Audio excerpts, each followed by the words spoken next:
ನಮಸ್ಕಾರ, ವನಶ್ರೀ ಚಾನಲ್ಗೆ ಸ್ವಾಗತ. ತಂದಾಯಿತು, ಬನ್ನಿ ಇವತ್ತು ವಸುದೇವ ಕುಟುಂಬ ಸೀರಿಯಲ್ ಹೇಗೆ ಮೂವ್ ಆಗುತ್ತೆ, ಏನು ಸ್ಟೋರಿ ನೋಡೋಣ. ಅದಕ್ಕಿಂತ ಮುಂಚೆ ನನ್ನ ವಿಡಿಯೋಕ್ಕೆ ಸಬ್ಸ್ಕ್ರೈಬ್ ಮಾಡಿಲ್ಲ ಅಂದರೆ ದಯವಿಟ್ಟು ಸಬ್ಸ್ಕ್ರೈಬ್ ಮಾಡ್ಕೊಳ್ಳಿ, ಹಾಗೆ ಒಂದು ಲೈಕ್ ಕೊಡಿ.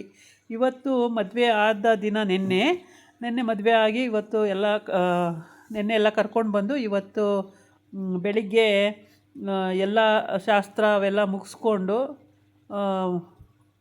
ಅಜ್ಜಿ ತಾತ ಎಲ್ಲ ಒಪ್ಕೊಂಡ್ಮೇಲೆ ಒಳಗಡೆ ಕರ್ಕೊಂಡು ಎಲ್ಲ ಪೂಜೆ ಎಲ್ಲ ಮಾಡಿಸಿದ್ದಾಯಿತು, ಎಲ್ಲ ಆಗೋಯ್ತು. ಆಮೇಲೆ ಸ್ವಾತಿಗೆ ಅಜ್ಜಿ ತಾತ ಕೇಳಿದ್ದು ಆಯಿತು, ಒಪ್ಪಿಗೆನೇನಮ್ಮ ಅಂತೇಳಿ ಆಯಿತು, ಒಪ್ಪಿಗೆ ಇದೆ ಅಂತ ಹೇಳಿದ್ದು ಆಯಿತು. ಇವತ್ತೇನು ಪಶುಪತಿ ಮನೆ ಬಾಗಿಲಿಗೆ ಬಂದುಬಿಟ್ಟಿದ್ದಾನೆ. ಬಂದುಬಿಟ್ಟು ನನ್ನ ಮಗಳು ಎಂಥ ಕೆಲಸ ಮಾಡಿದ್ಲು, ನಾನು ಈ ಮನೆಗೆ ಕೊಡೋದು ಬೇಡ ಅಂದ್ಕೊಂಡಿದ್ದೆ, ಆದರೂ ಈ ಮನೆಗೆ ಬಂದು ಮದುವೆ ಆಗಿದ್ದಾಳೆ. ನನ್ನ ಇದನ್ನು ಮಾತು ಮೀರಿ ಮದುವೆ ಆಗಿದ್ದಾಳೆ, ಹಾಗೆ ಹೀಗೆ ಅಂತ ಏನು ಜೋರು ಕೂಗಾಡ್ತಾನೆ. ಅದಕ್ಕೆ ತಾತ ಹೇಳ್ತಾರೆ, ಹೌದು ಕಣೋ, ಇಷ್ಟ ಇಲ್ಲದೆ ಇದ್ರೂ ಮದುವೆ ಅವರಿಬ್ಬರು ಒಪ್ಪಿದ್ದಾರೆ, ಮದುವೆ ಮಾಡ್ಕೊಂಡಿದ್ದಾರೆ, ಮಧ್ಯದಲ್ಲಿ ನಿಂದೇನೋ ಗೋಳು ಅಂತ ತಾತ ಹೇಳುತ್ತೆ. ಅದಕ್ಕೆ ನನಗಿಷ್ಟ ಇಲ್ಲ, ಇವ್ರ ಮನೆಗೆ ಮದುವೆ ಆಗೋದು ನನಗಿಷ್ಟ ಇಲ್ಲ, ಇವನ್ನ ಮದುವೆ ಆಗಿದ್ದು ನನಗಿಷ್ಟ ಇಲ್ಲ, ನಾನು ಬೇಡ ಅಂತ ಹೇಳಿದ್ದೆ, ನನಗೆ ಗೊತ್ತಿಲ್ದಂಗೆ ಮದುವೆ ಆಗಿದ್ದಾಳೆ, ಇವನೇ ಎಲ್ಲ ಮದುವೆ ಮಾಡಿಬಿಟ್ಟು ಮತ್ತೆ ಈ ಥರ ನಾಟಕ ಆಡೋಕ್ಕೆ ಹಿಂದ್ಗಡೆಯಿಂದ ಬಂದಿದ್ದಾನೆ. ಆಮೇಲೆ ಹೇಗೆ ಮದುವೆ ಮಾಡ್ಕೊಂಡ್ಳು ಇವಳು, ಬಾರಮ್ಮ ಹೋಗೋಣ ಮನೆಗೆ, ಈ ಮನೆ ಸಾವಾಸನೇ ಬೇಡ ನಮಗೆ, ಬಾರಮ್ಮ ಹೋಗೋಣ ಅಂತ ಹೇಳ್ತಾನೆ. ಅದಕ್ಕೆ ಅವಳು, ಇಲ್ಲಪ್ಪ ನಾನು ಬರಲ್ಲ, ನಾನು ಅಜ್ಜಯ್ಯನ ಮದುವೆ ಆಗಿದ್ದೀನಿ, ಈ ಮನೆ ಸೊಸೆ ಆಗಿದ್ದೀನಿ, ನಾನು ಈ ಮನೆಯಲ್ಲೇ ಬದುಕಿ ಬಾಳಬೇಕು, ಸತ್ರು ಇಲ್ಲೇ ಬದುಕಿರು ಇಲ್ಲೇ, ನಾನು ಬರಲ್ಲಪ್ಪ ಅಂತ ನಾಟಕ ಆಡ್ತಾಳೆ ಮಗಳು. ಆಮೇಲೆ ಇದನ್ನೆಲ್ಲ ನಾಟಕನೂ ವಂಶಿ ಸ್ವಾತಿ ಇಬ್ಬರು ನೋಡ್ತಾ ನಿಂತಿರ್ತಾರೆ. ಆಮೇಲೆ ಎಲ್ಲರಿಗೂ ಆವಾಜ್ ಆಗ್ತಾನೆ, ನನ್ನ ಮಗಳನ್ನ ತಲೆ ಕೆಡಿಸಿ ಎಲ್ಲ ಮದುವೆ ಮಾಡ್ಕೊಂಡಿದ್ದೀರಾ, ನನಗೆ ಗೊತ್ತಿಲ್ದಂಗೆ ನನ್ನ ಮಗಳನ್ನ ಮದುವೆ ಮಾಡ್ಕೊಂಡಿದ್ದೀರಾ, ಹಾಗೆ ಹೀಗೆ ಅಂತೇಳಿ. ಆಮೇಲೆ ಅಮ್ಮ ಮಗನಿಗೂ ವಾರ್ ನಡೆಯುತ್ತೆ, ಅಪ್ಪ ಮಗನಿಗೂ ವಾರ್ ನಡೆಯುತ್ತೆ. ಆದರೆ ಅವ್ರು ಯಾರೂ ಬಗ್ಗಲ್ಲ ಇವನಿಗೆ. ಅದಕ್ಕೆ ಇವನು ಬೇರೆ ಕಡೆ ಇದ್ದಾನೆ, ಅಜ್ಜಿ ತಾತನ ಜೊತೆಗಿಲ್ಲ, ಬೇರೆ ಕಡೆ ಇದ್ದಾನೆ ಇವನು. ಆದರೆ ಇವನು ಕ್ರಿಮಿನಲ್ ಮೈಂಡು, ಯಾವಾಗ ನೋಡಿದ್ರೂ ಏನಾದರೂ ಒಂದು ಕಿತಾಪತಿ ಮಾಡಿ ಎಲ್ಲರ ಹತ್ರ ಬೈಸ್ಕೋತಾ ಇರ್ತಾನೆ, ಇಲ್ಲ ಸಿಗಾಕೋತಾನೆ, ಈ ಥರ ಇವನದು ಮೆಂಟಾಲಿಟಿ. ಬಟ್ ಇವಾಗ ಮಗಳು ರಾಗಿಣಿನ ಕರ್ಕೊಂಡು ಹೋಗ್ಬಿಡೋಣ ಅಂತ ಬಂದುಬಿಟ್ಟಿದ್ದಾನೆ, ಸುಮ್ಮನೆ ನಾಟಕ ಆಡಿಕೊಂಡು.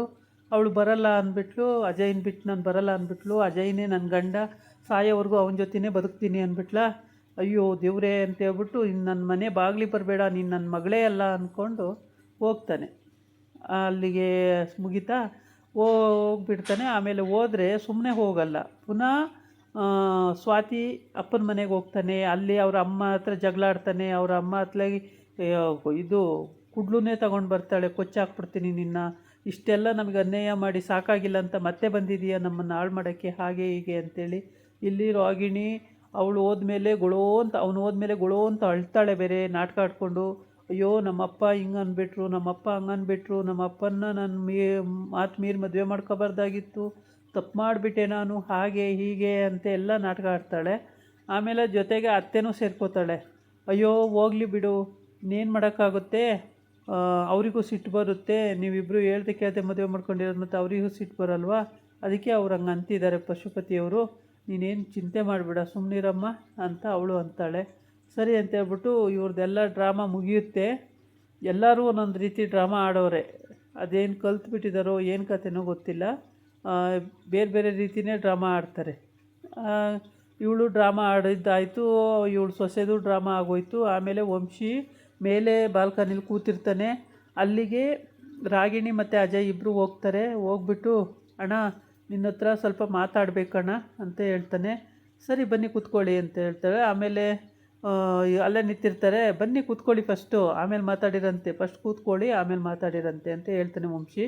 ಆಮೇಲೆ ಇಬ್ಬರು ಬಂದು ಕೂತ್ಕೋತಾರೆ. ಕೂತ್ಕೊಂಡ್ಮೇಲೆ, ನಿಮಗೆಲ್ಲ ಹೇಳ್ದಲ್ಲೇ ಮದುವೆ ಆಗಬಾರ್ದು ಅಂದ್ಕೊಂಡಿದ್ದೆ ಅಣ್ಣ, ಆದರೆ ಅದೇನೋ ಎಮರ್ಜೆನ್ಸಿ ಆಗೋಯ್ತು ಮದುವೆ ಅಂತ ಹೇಳ್ತಾನೆ ಅವನು. ಆದ ತಕ್ಷಣಕ್ಕೆ ಇವಳು ಹೇಳ್ತಾಳೆ, ಹೌದು ವಂಶಿ, ಮದುವೆ ಮಾಡ್ಕೊಳ್ಬಾರ್ದು, ಎಲ್ಲರಿಗೂ ಹೇಳಿಬಿಟ್ಟೆ ಮಾಡ್ಕೊಳ್ಳೋಣ ಅಂತಿದ್ದು, ಅವತ್ತು ಎಂಗೇಜ್ಮೆಂಟಿನ ದಿವಸನೂ ತಪ್ಪೋಯ್ತು, ಮತ್ತೆ ಜ್ವರ ಬಂತು, ಮತ್ತೆ ತಪ್ಪೋಯ್ತು, ಅದಕ್ಕೆ ಈ ಸಲ ಹಂಗಾಗೋದು ಬೇಡ ಅಂಥೇಳಿ ಅತ್ಲೆ ಭಟ್ರಿಗೆ ಎಲ್ಲ ಹೇಳಿಬಿಟ್ಟು ಅಡುಗೆ ಮಾಡಿಸ್ತಾ ಇದ್ದೀವಿ. ಅಡುಗೆ ಮಾಡಿಸಿ ಅತ್ಲಾಗಿ ಆ ಕಡೆ ಮುಗಿಸೋ ಇದು ಅಂತ ಹೇಳ್ಬಿಟ್ಟು ಅಂತ. ಆಮೇಲೆ ವಂಶಿ ಸರಿ ಬಿಡಿ ಆಯಿತು, ಆಗೋದಾಗೋಗಿದೆ, ಇನ್ಮೇಲಾದರೂ ಸರಿಯಾಗಿರೋದು ಕಲ್ತ್ಕೊಳ್ಳಿ, ಇಲ್ಲಿವರೆಗೆ ಏನು ನಡೀತು ಅದು ಬೇಡ, ಮುಂದಕ್ಕೆ ಹೇಗಿರ್ತೀರ ಅನ್ನೋದು ಮುಖ್ಯ ಆಗುತ್ತೆ ಅಂತೇಳಿ ಈ ಕಡೆ ಬಂದು ವಂಶಿಗೆ ಸ್ವಾತಿಗೆ ಹೇಳ್ತಾನೆ, ನಿನಗೇನಾದರೂ ರಾಗಿಣಿ ಮತ್ತು ಅಜಯ್ ಮದುವೆ ಆಗಿರೋದು ನಿನಗೇನಾದರೂ ಬೇಜಾರು ತರಿಸಿದೆಯಾ ಅಂತ ಕೇಳ್ತಾನೆ. ಬೇಜಾರು ಮಾಡ್ಕೊಳ್ಳೋಕ್ಕೆ ಫಸ್ಟು ಮದುವೆ ಆಗೋಕ್ಕಿಂತ ಮೊದಲು ಬೇಜಾರು ಆಗ್ತಿತ್ತು, ಈಗ ಮದುವೆ ಆಗೋಗಿದೆ, ಇನ್ನು ಬೇಜಾರು ಮಾಡ್ಕೊಂಡು ಏನು ಪ್ರಯೋಜನ, ಬೇಜಾರು ಮಾಡ್ಕೊಳ್ಳಲ್ಲ ನಾನು ಅಂತ ಹೇಳ್ತಾಳೆ. ಸರಿ ಆಗಿದ್ಮೇಲೆ ನೀನು ಬೇಜಾರು ಮಾಡ್ಕೊಳ್ಳಲ್ಲ, ನಾನು ಬೇಜಾರು ಮಾಡ್ಕೊಳ್ಳಲ್ಲ, ಆರಾಮಾಗಿದ್ದರೆ ಆಯಿತು ಬಿಡು ಅಂತ ಹೇಳಿ ಸಮಾಧಾನ ಮಾಡ್ಕೋತಾರೆ. ಆಮೇಲೆ ಇವಳು ಅಪ್ಪನ ಮನೆ ಅವ್ರ ಅಮ್ಮ ಫೋನ್ ಮಾಡ್ತಾರೆ, ಸ್ವಾತಿ ಅಮ್ಮ. ಅಲ್ಲಿ ಆವಾಗ ವಿಷಯ ಎಲ್ಲ ಹೇಳ್ತಾಳೆ, ಹಿಂಗಾಯಿತು ಹಿಂಗಾಯಿತು ಅಂತ. ವಿಷಯ ಹೇಳಿದ ಮೇಲೆ ಅವರಮ್ಮ, ಓಲಿ ಬಿಡು, ನಾವು ಊರಿಗೆ ಹೋಗಿ ಸೆಟ್ಲಾಗೋಣ ಅಂತ ಇದ್ದು, ಈಗ ಊರಿಗೆ ಹೋಗಲ್ಲ, ಇಲ್ಲೇ ಇರ್ತೀವಿ, ತೊಂದರೆ ಇಲ್ಲ, ಇರು ನೋಡೋಣ ಆರಾಮಾಗಿ, ಏನೇನು ಕಿತಾಪತಿ ತೆಗಿತಾಳೆ ಗೊತ್ತಾಗುತ್ತೆ ಅಂತೇಳಿ ಅವ್ರ ಅಮ್ಮ ಇವಳಿಗೆ ಹೇಳ್ಕೊಡ್ತಾಳೆ. ಅವಳು ಸ್ವಾತಿ ಹಂಗಂತ ಹೇಳಿದ ಮೇಲೆ ಸ್ವಾತಿ ಆಯ್ತಮ್ಮ ಅಂತ ಹೇಳ್ಬಿಟ್ಟು ಇಟ್ಟಿರ್ತಾಳೆ. ಗೀತಾ ಈ ಕಡೆ ಬಂದು ಗೀತಾ ಮತ್ತು ಅವರಮ್ಮ ಮಾತಾಡ್ಕೊಳ್ತಾರೆ. ಸ್ವಾತಿಗಿನ್ನ ಹಿಂಸೆನೇ ಆಗುತ್ತೆ, ರಾಗಿಣಿ ಬಂದಿದ್ದಾಳೆ ಅಂದರೆ ಇನ್ನು ಸ್ವಾತಿಗೆ ಹಿಂಸೆನೇ, ಪಾಪ ಸ್ವಾತಿನ ಜೋಪಾನ ಮಾಡಬೇಕು, ಊರಿಗೆ ಹೋಗಿ ಸೆಟ್ಲಾಗೋಣ ಅಂದ್ಕೊಂಡಿದ್ದು, ಇನ್ನು ಊರಿಗೆ ಹೋಗೋದು ಬೇಡ, ಇಲ್ಲೇ ಇರೋಣಮ್ಮ ಅಂತ ಗೀತನೂ ಹೇಳ್ತಾಳೆ.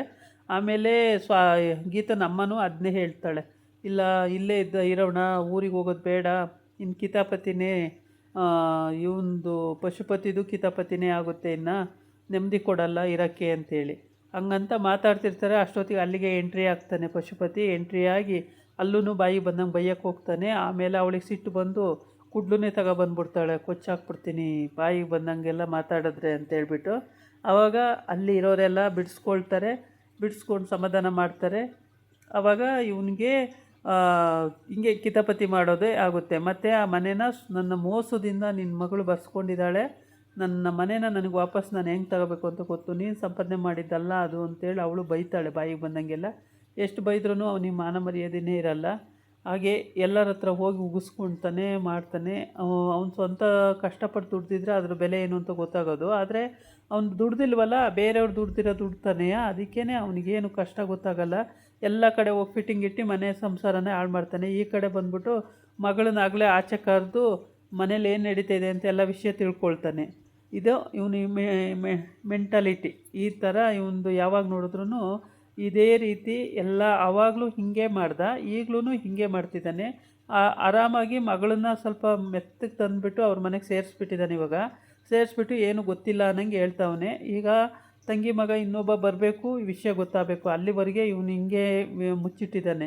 ಇದಾಗಿತ್ತು ಇವತ್ತಿನ ವಿಡಿಯೋ. ನಾಳೆ ಇನ್ನೊಂದು ವಿಡಿಯೋ ಜೊತೆ ಬರ್ತೀನಿ. ನಮಸ್ಕಾರ.